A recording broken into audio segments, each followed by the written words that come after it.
We haven't seen Chevra since that night at Baptiste's place. Well, guess there's no point in worrying about it now. Let's go join up with the others.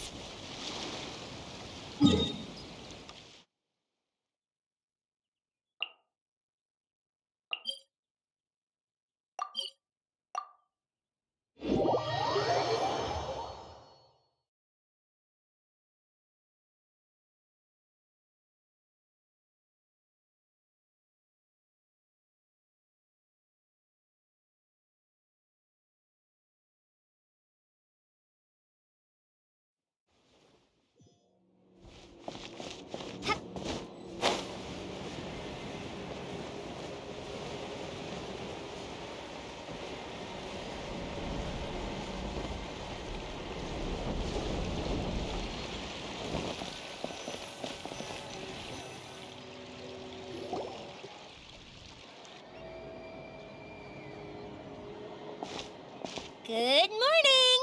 Hayaka and I were just talking about you. Is Chevra still not joining us today? Probably not. We haven't seen her either. Huh? That's such a pity. Director Farina said that we've only got a few small scenes left before wrapping up the entire thing. She even said that she'll get me into a couple scenes, so everyone will have a chance to shine in front of the camera. We were also planning on having a victory feast once we're all finished filming. You can join us, right? If only Chevros was here. I still haven't taken a photo with her. I'm afraid that can't be helped. Those special patrol folks are like phantoms when they've got a case on their hands. But to be honest, I'm even more concerned by what I read in the Steambird earlier this morning. It said that the killer in the murder case was none other than the author of the 2 Musketeers. Oh yeah, I heard about that too. He came forward and confessed his crimes, but gave no explanation as to why he pulled the trigger. We didn't know about this case at all when we joined the film. Is it going to affect the reception of our work? From a pure publicity standpoint, this will draw a lot more attention to our film. I have to say, though, that no director can be perfectly comfortable with garnering attention through means other than artistic skill. To be fair, I feel like that ship sailed the moment you allowed yourself to be named as the director on our posters. It's not my fault that I'm super popular. What was that saying again? My popularity has, Sunk to an all-time low? spread to the 4 corners of Tibet.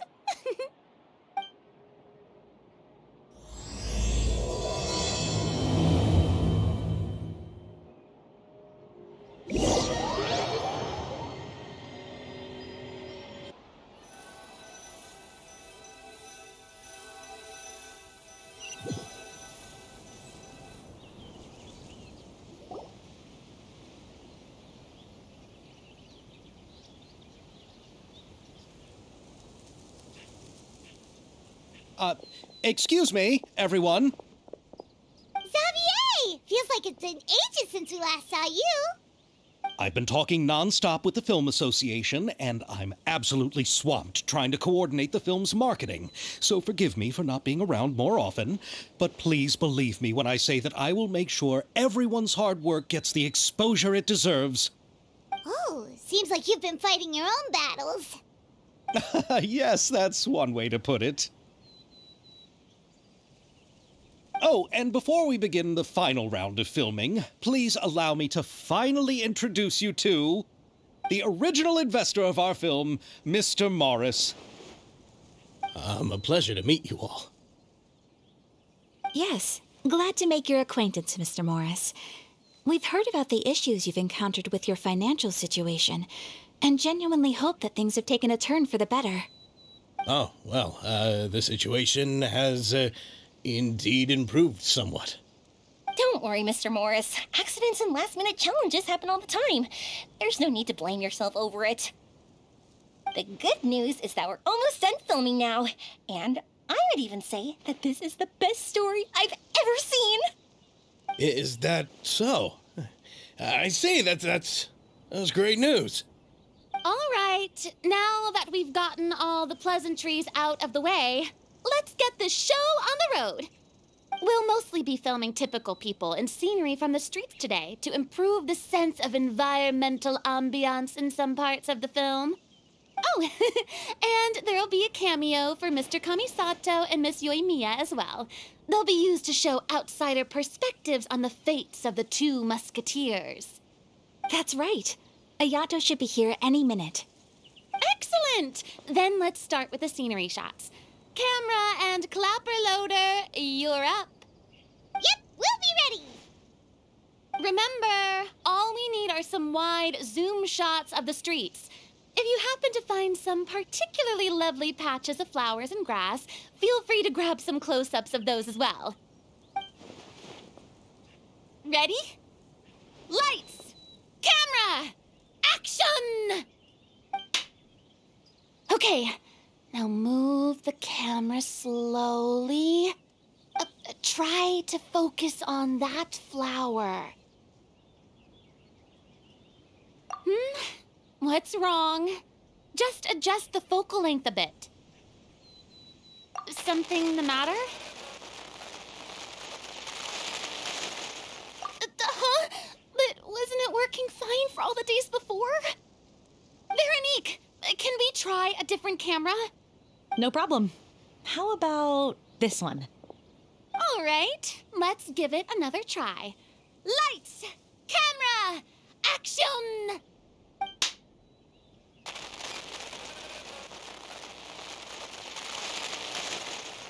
Don't tell me. This one is broken too? Veronique, do we have any other spare ones we can use? I'm afraid we only brought these two today. What? Then go find a workshop to get them repaired right away. Oh, and you too, Bono. Go find our spare camera in the warehouse and bring it back to the set. On it. Greetings, everyone. My apologies for the delay. Is something the matter, Ayaka? It seems like there are some issues with the filming equipment today. We're stuck for the moment. I see. Well, let's not just stand here twiddling our thumbs. Actors, to the makeup booth. We'll start on the next scene as soon as we get a working camera. The people at the workshop told me that the part which holds the lens in place seemed to have fallen off. That's super strange. It was perfectly fine just yesterday. Well, no time to dwell on that now. Let's get back to filming. Ahem! Quiet on set! Places, everyone! Lights! Camera! Action! By the way, have you heard about that recent murder case? Yes, I have. It seems that they've caused quite the commotion in the city. I heard that the chief of the guards is so mad about not catching the culprit that he's about to explode. Oh? I find that quite hard to imagine, considering how he already looks most days. Director, we have a problem. Oh, we're in the middle of a take! Couldn't you wait until we wrapped up this scene? No, Director, our film, all the finalized film that we've been keeping in the case has disappeared. Oh, wait, what did you say? Mr. Bono, please take me to where the film was kept right away. I'm coming too. No, Yoimiya, you have to stay here. Oh. Okay, listen up. Everyone who's not working on this current scene can go with Bono to look for the film. Everyone else, stay put and wrap up the scene. Unbelievable. How could all these problems happen in just one day? We're back. How did it go? Did you find the film? We found it in the sewers. Huh? In the sewers? Is the film still okay? We discovered it just in time, so we should still be able to salvage it. The others are checking now to see if we lost any specific scenes. You scared me for a moment there. I nearly thought we had lost everything. I really to experience that feeling of despair again. Okay, but who could have stolen the film and dumped it there? Could it be, some competitors working on other films? But if they wanted to harass us, why wait until the last day? Okay, we don't have time to really look into it right now. Let's strike while the iron is still hot and wrap this thing up once and for all. Yeah, let's finish it.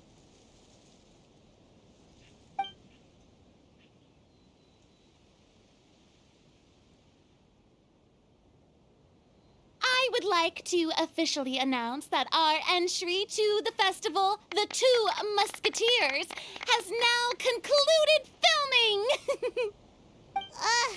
Paimon is spent. It's so late already.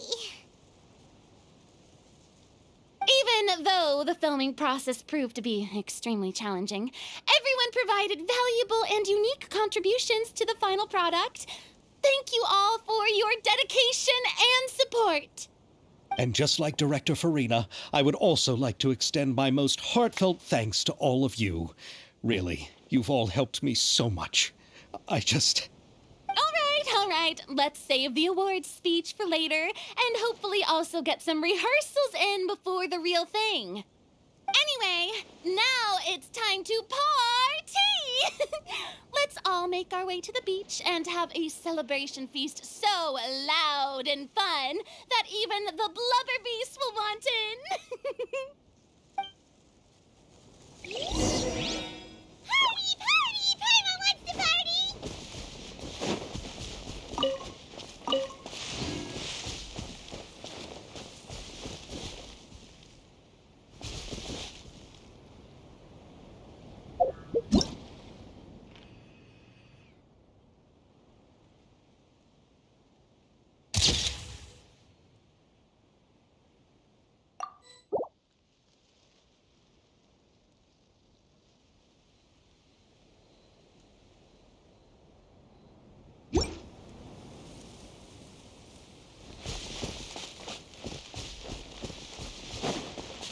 Whoa, this place is hopping.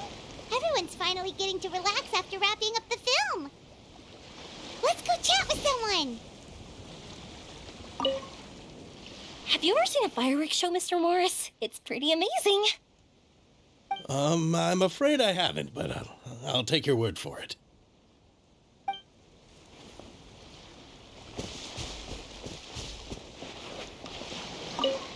Oh, this is turning out to be quite the party.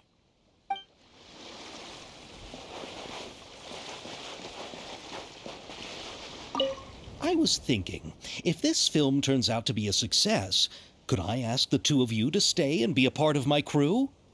Of course, I'll definitely increase the pay for next time. I'd be more than happy to, Mr. Xavier. Thank you for the offer, Mr. Xavier. But I've made some plans to go on a journey to the other nations once the festival is over. Is that so? Well, then in that case, bon voyage, Miss Veronique. Please feel free to get in touch once you've returned to Fontaine.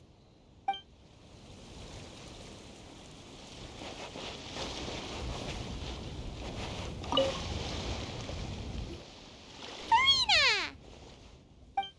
Oh, my darling clapper loader and camera operator. You've both worked really hard. Paimon thinks you worked even harder than us. Honestly, Paimon was getting a little tired of playing with the clapperboard by the end of it.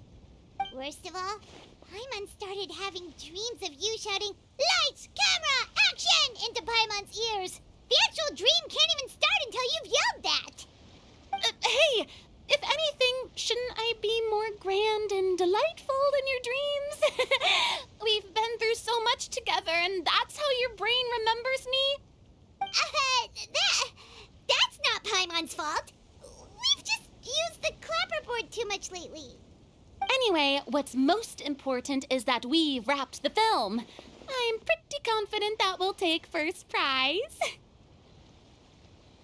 Hey, no need to mention the official name. Wait, now that you mention it, if we did win the prize, would Farina just get a statue of herself? yourself? Come on, I don't need that kind of attention. Xavier can accept the reward on our behalf. But just imagine! Farina accepting the Farina Award and holding a Farina statue. I'm going back to my dessert now. You all can keep discussing that on your own.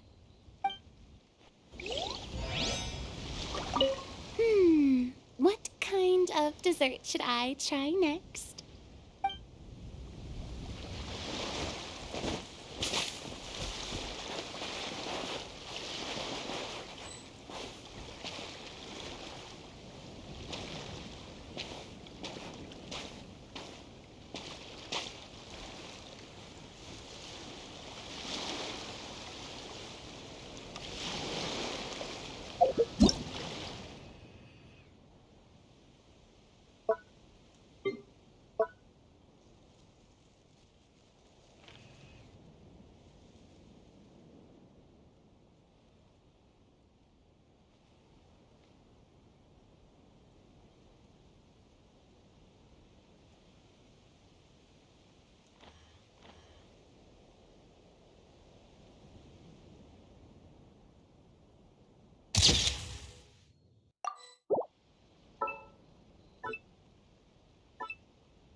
Hey, Ayato! How's your work been going?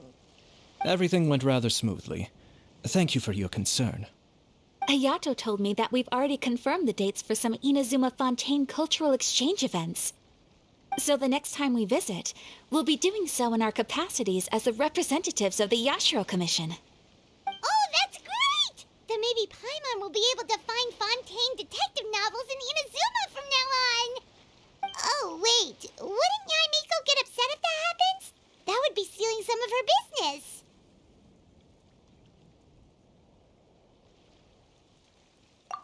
You've got a point. She's always complaining that light novels have become bland and too predictable after all.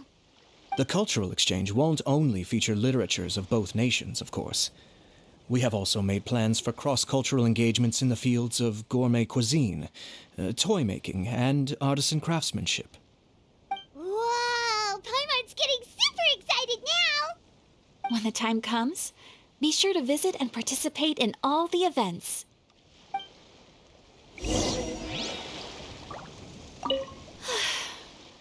I wish we could have spent some more time here. Don't worry. It won't be long before we're back again.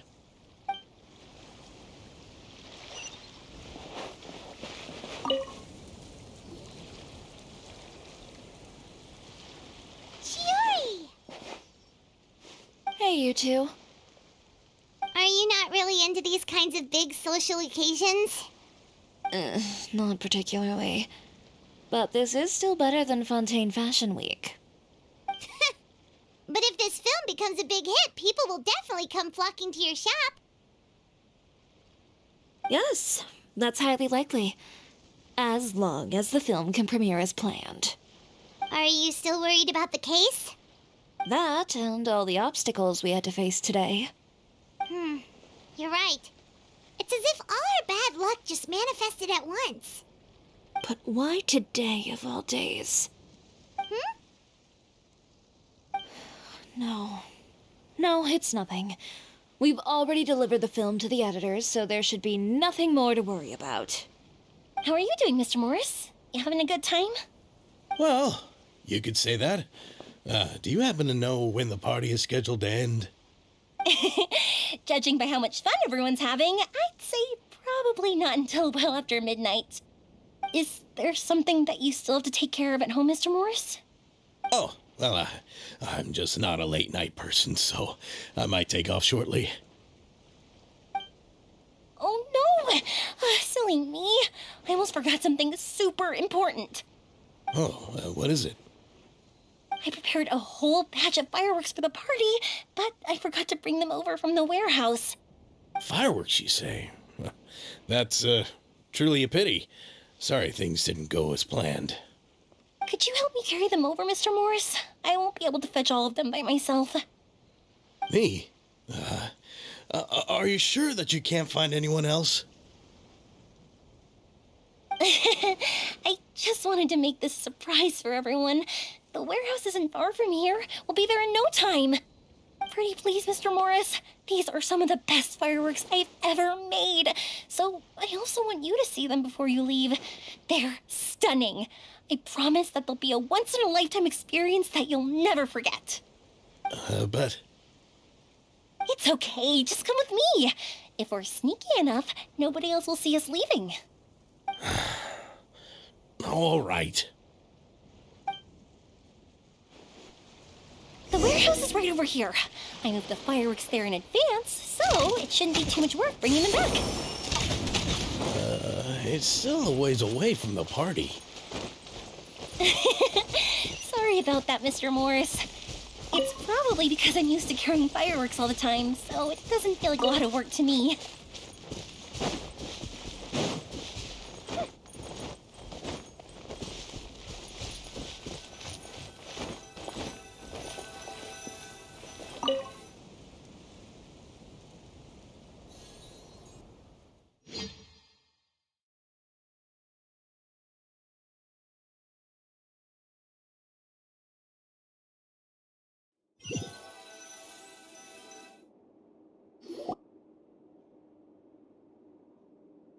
It's dark in here.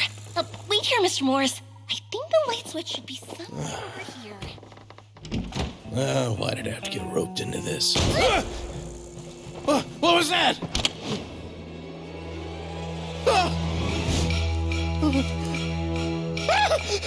Who's there? Get me out! Get me out of here! Did you really think you'd get away, Morris?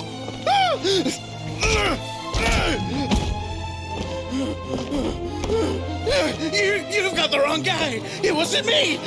I'm not the killer. You know, Eliza died a far more heroic death than this. She fought your assassin to the end to save the children she had hidden beneath the floorboards.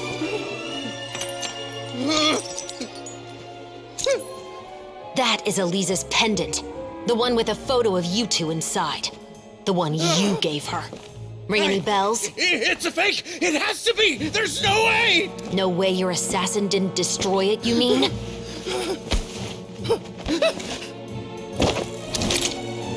Did you ever love her, Morris? Or was killing her always the plan? No, please. Listen to me. I told Eliza to keep us a secret. I paid her plenty for her silence. I never thought she'd keep the child. Everything was gonna come out, and I had no choice. She forced my hand. No! I'm begging you. I have money. Just name your price, please. You can keep your Mora, and you can go to hell.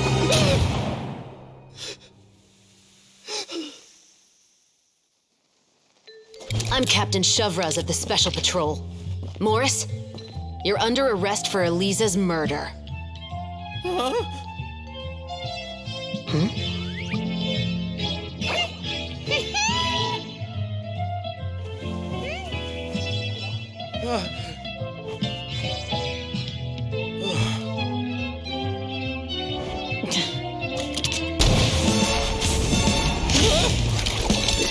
You're under arrest too, prop manager Veronique. Or perhaps I should call you the Second Musketeer.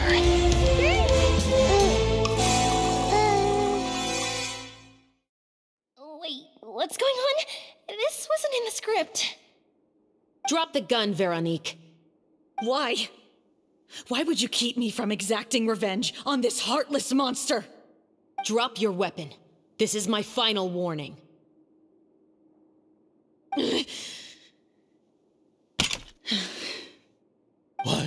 What is going on? Do I have to spell it out for you, Morris? Everything that took place just now was staged to get you to confess the truth. But this last part is all improv, of course.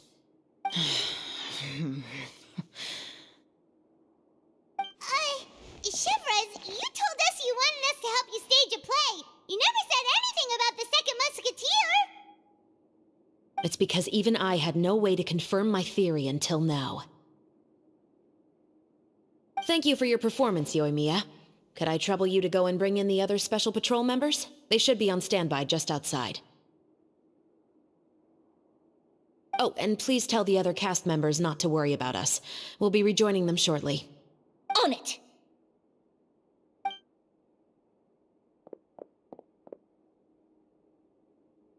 So what do you think, Morris? Care to talk about what happened 20 years ago? My patience is limited, you know. Don't force me to take you back to the interrogation room. I'd wager that you wouldn't last for more than a minute in there. With the recording we made, you have no chance of winning in court. Cooperating with us now is the most practical move. All right. I'll talk. I hired an assassin to murder Elisa. She once worked as a maid on my family's estate. She was very beautiful, and after some time I fell for her. We kept our relationship a secret and carried out an affair for some time, but it wasn't long before she became pregnant. And if my parents ever found out, they would have stripped me of my inheritance and status, driven me out of my home. I also didn't expect Elisa to insist on bringing the pregnancy to term. She even asked me to leave my family and travel far, far away with her. She believed that you were truly in love with her. I didn't have a choice. I gave her a large sum of mora, told her to leave the family and to get rid of the baby. But then years later, she sent me a letter.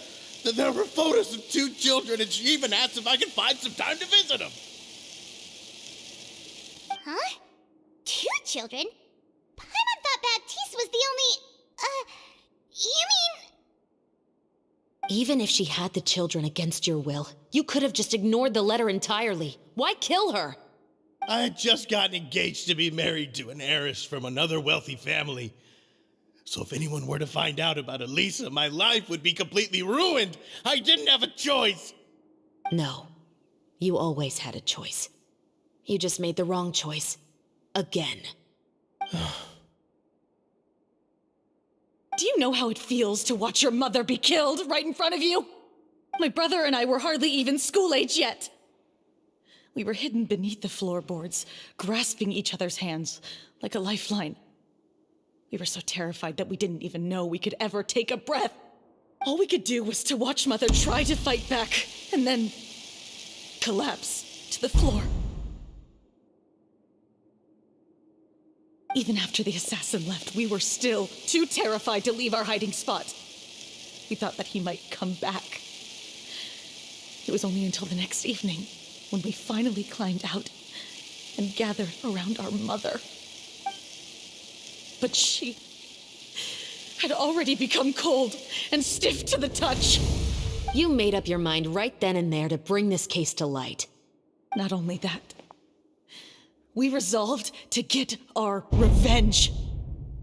And that's why you became the Musketeers. No, that's why I became a musketeer. The man from before was also killed by me. My brother had nothing to do with it. I figured as much. You did? I once told these two that he didn't look like a killer to me. His confession from that night also rubbed me the wrong way. I think what really tipped me off was, how could I not feel a sense of regret in him? Huh? He confessed faster than any criminal I've ever met, but he didn't say a single word about you. He insisted that he was the sole perpetrator in the case. But after the questioning ended, I disassembled the musket we dug up from his backyard, put it in front of him, and told him to reassemble it. Wanna guess how far he got? He had no idea where to even start. He's never touched a gun in his life. Based on that, I determined that he was not acting alone. He only surrendered himself to draw our attention and create a moment of opportunity for his partner. So, I decided to play along. And as expected, the second musketeer followed us without hesitation once she saw Morris get separated from the rest of the cast. Besides, why else would he call the novel The Two Musketeers? But how did you know it was Veronique? I figured it out the moment Baptiste told me his father's name. That so-called financial crisis was all just a ruse. He just wanted to sign up as the investor and then leave the film without any source of funding. After all, he has a vested interest in minimizing the reach of this story. It's really just the same thing as what he did to Eliza all those years ago. Human scum. But then Xavier pulled out all the stops and got the film made against all odds. Morris couldn't have that. With the killer in custody, he figured it was safe to act. And so he came to visit the set today, just as I expected.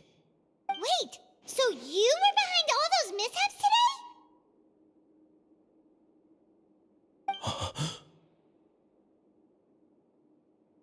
As for the identity of the second musketeer, I assumed they'd probably stay close to Morris and look for an opening.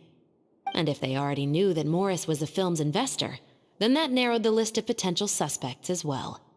Furthermore, being the props manager would allow the culprit to avoid scrutiny by purchasing mechanical parts in the name of the crew. With that hypothesis in mind, I went back to check Baptiste's orphanage adoption records. Guess whose name I saw on the same page, just a few lines from his. My brother. He trusted you. As in, he trusted me to perform the deed on his behalf? He trusted you to stand on the side of justice. I am. I thought you could do it as well. Oh, the look on your face when you told him to go to hell. I really thought you'd put a bullet in his brain. You know what he has done. Are you telling me that you'd rather see him spend the rest of his life living like a king in the fortress of Meripede? I will never be able to forget the feeling of my mother's cold, lifeless hands. And you would call this ending fair? Is this what you call justice? I won't lie, Veronique. I did hesitate when your brother first told me about the truth. I wondered. I agonized over whether I should really put a bullet in his head. So why don't you? Because that should never be how justice is carried out in this world. Perhaps, to you, justice is simply reciprocated. An eye for an eye, and a life for a life. But everyone has their own understanding of justice. If everyone were to pursue their own definition of it, there would be no more order in this world. Today, you'll kill Morris, and tomorrow, his children may come for you. The world cannot render judgments based on a desire for revenge. That will only lead to a cycle of revenge, as well as the destruction of order and civilized society. Fontaine is founded on a set of laws and a standardized code of justice. That is why we are the nation of justice. But with all that said, I will promise you this.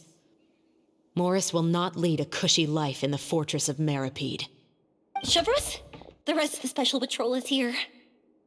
Thank you so much, Yoimiya. Letelier, Terena, please take them away.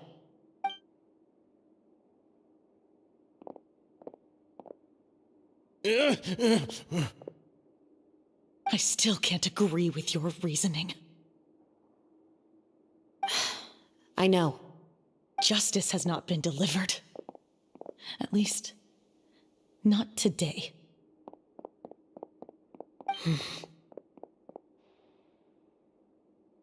Chevreuse. Let's go. We should give an explanation to the crew. Thank you for your concern. I'm fine. I'm just thinking about the things in life that have driven people to take justice into their own hands.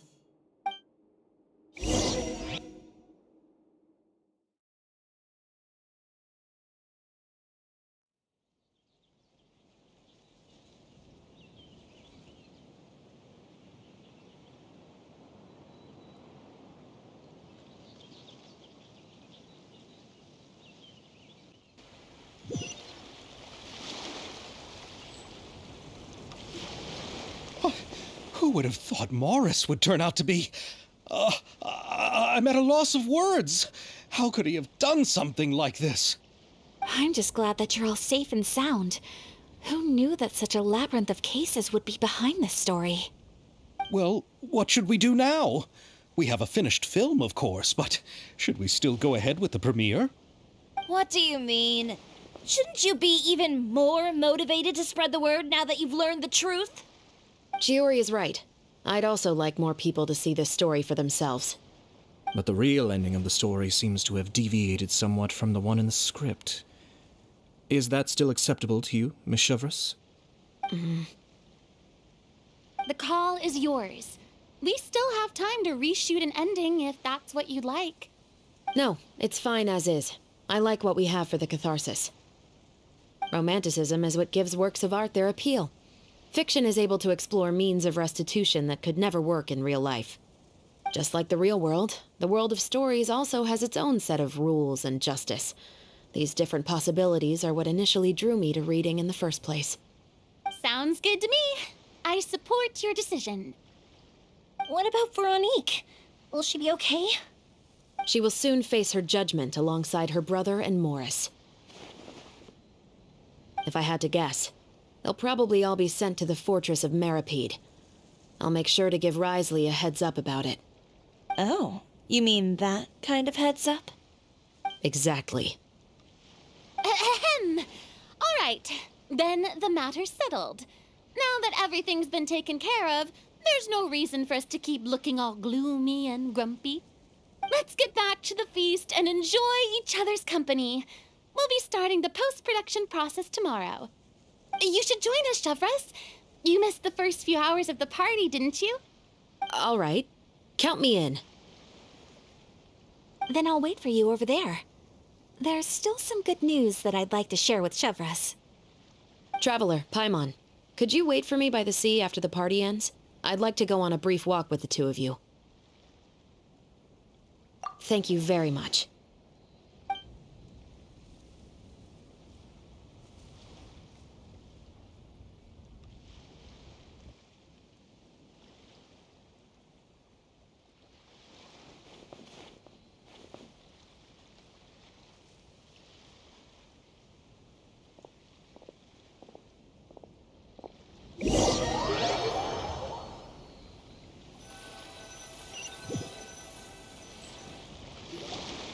Sorry for the wait. Oh, we weren't waiting long at all. Is there something else you wanted to tell us? No, I don't have anything new to share. I just felt that since you were my investigation partners, I should have another conversation with the two of you.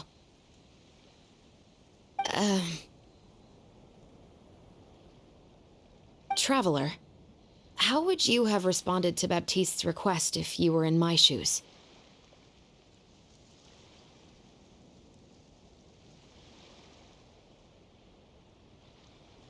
Is that so?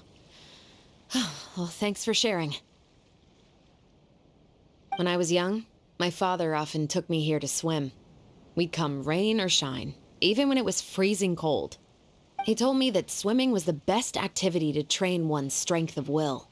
You could never give up before reaching the shore, especially when the water was cold. Oh? Why's that?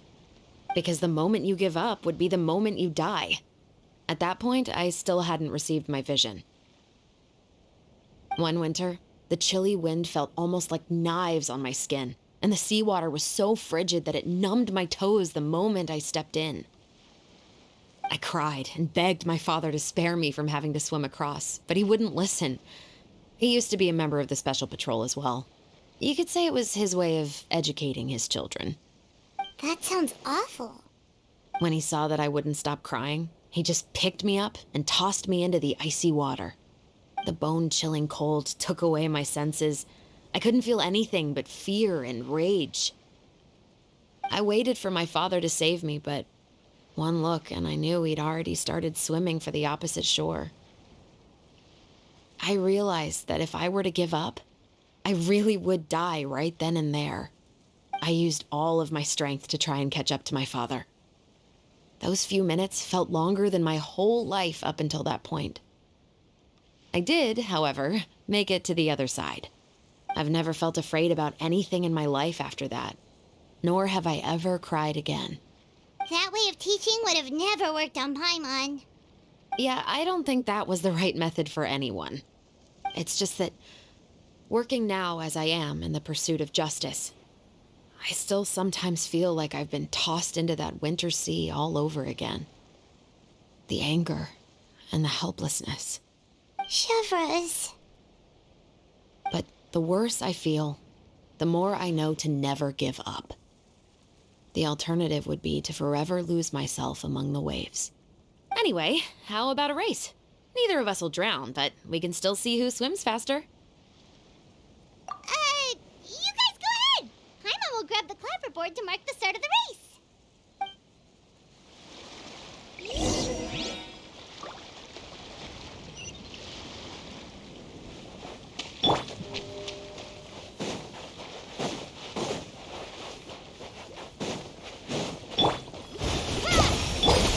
Drop your weapons!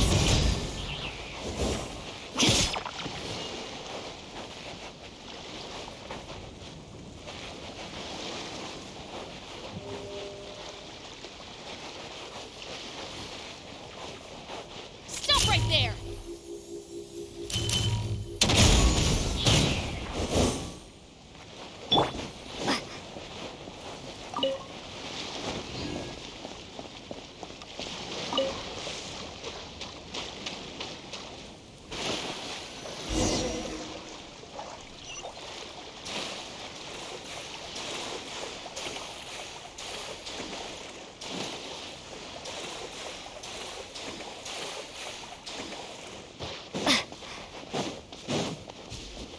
Water jet!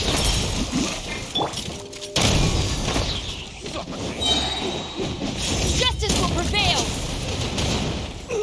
It doesn't hurt. Go! Bombs away! Final warning!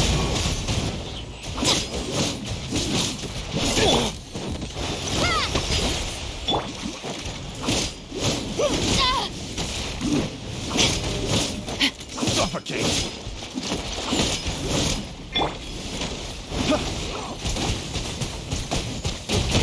Water jet!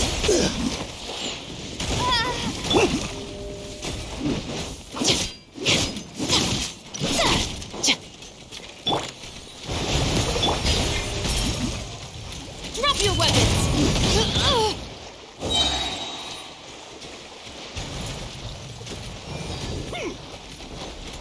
Hands where I can see 'em!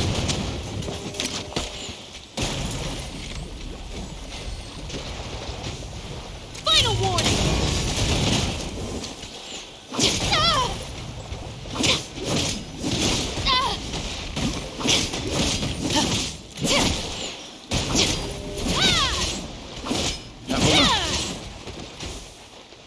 Stop right there!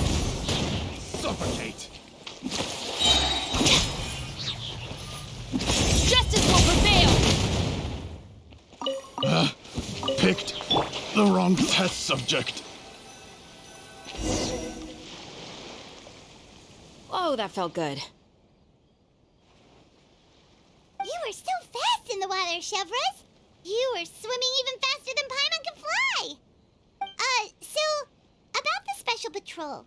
Did you join because of your dad?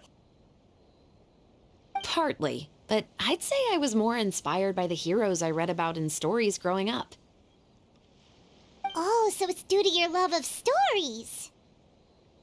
Of course, it was only after I joined the Special Patrol that I learned that truth is often stranger than fiction. Come on, let's walk a bit more.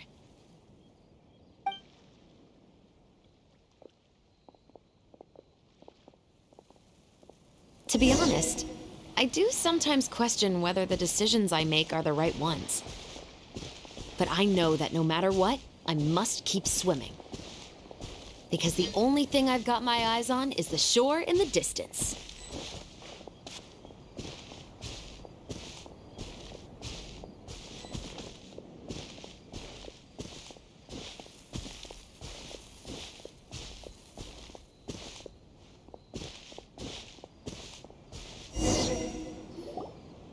Thank you for coming on this walk with me. I feel a lot better after getting all that off my chest.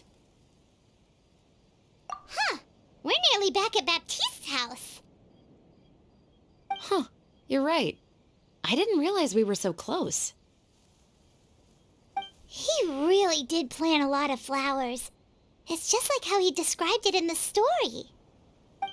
Huh? Wait. Paimon, Traveler, look! The rainbow roses in the garden. They're in full bloom now.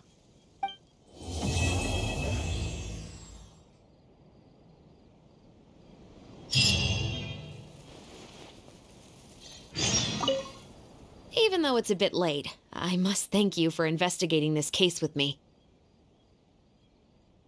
Not on behalf of the Special Patrol this time. It's a personal expression of gratitude from yours truly. Oh, you want to hear more about my father? To be honest, I didn't spend that much time with him. He was always busy with his Special Patrol, so he would often return home really late at night. Some nights, he didn't come home at all. Once, he didn't come home for a long time, maybe a whole week or so.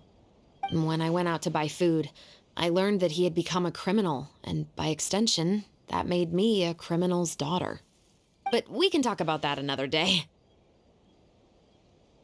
I actually have a lot of sympathy for Veronique and Baptiste. I can understand the hatred they feel for their father. But that doesn't mean I'll allow them to walk the path of evil, even if it might lead to another sense of justice. Films are different from the real world. They're a form of art and represent the wishes in people's hearts.